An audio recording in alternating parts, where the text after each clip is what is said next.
Listen, our first question is one I'm getting more and more lately. First of all, thank you for all your great information. This is from Neil. And Neil, thank you for following along and sending a good question. I'm reading your book, Never Let Go, for the third time. Neil, we got to get to you to expand your reading, but thank you. It means a lot. It does. I appreciate that.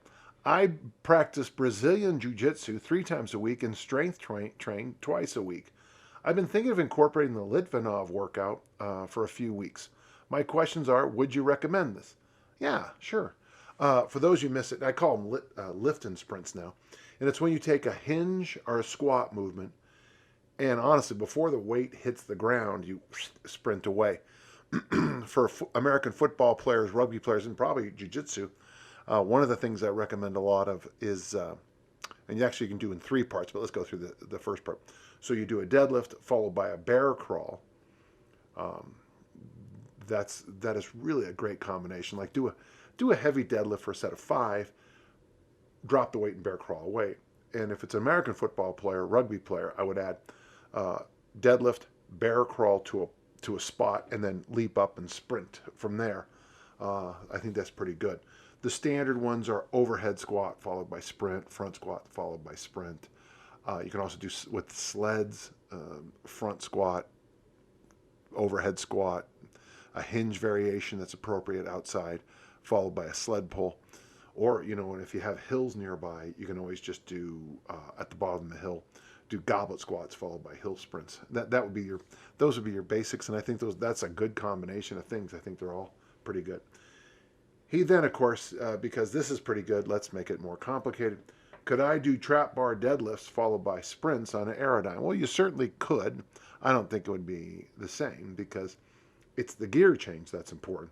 For one thing, you got to get yourself out of the trap bar. And I know all you trap bar lovers out there, going to fight me on this. I'm not a big fan of trap bars. They have great value done correctly, and the problem is I never see them done correctly. But it's going to take you a while to go from the trap bar to get onto the aerodyne. So yeah, you can do anything you want. I just don't think it's going to work the way I want it to work. Why don't you just stick to the program and see if it goes? You're doing twice a week. You would probably want to use the lift and sprints as kind of a finisher of kinds.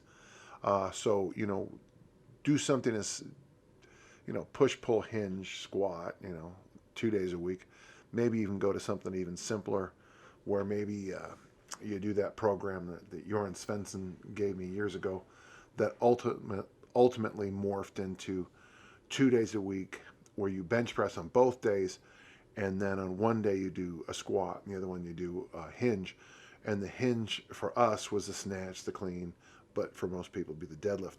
The reason you bench press twice a week is oddly, or incline or military, is that the press needs a little bit more repetitions, a little bit more of a rhythm, where you can deadlift once a week, I think, and be fine. So you could do that. You would do maybe military press followed by front squats, and then go out on the field and do this deadlift followed by bear crawl might be really good for you. The other day, the bench press, the press, whatever, followed by a snatch, a clean, or whatever, and then go and do the lift and sprints. It's a good question. Thank you.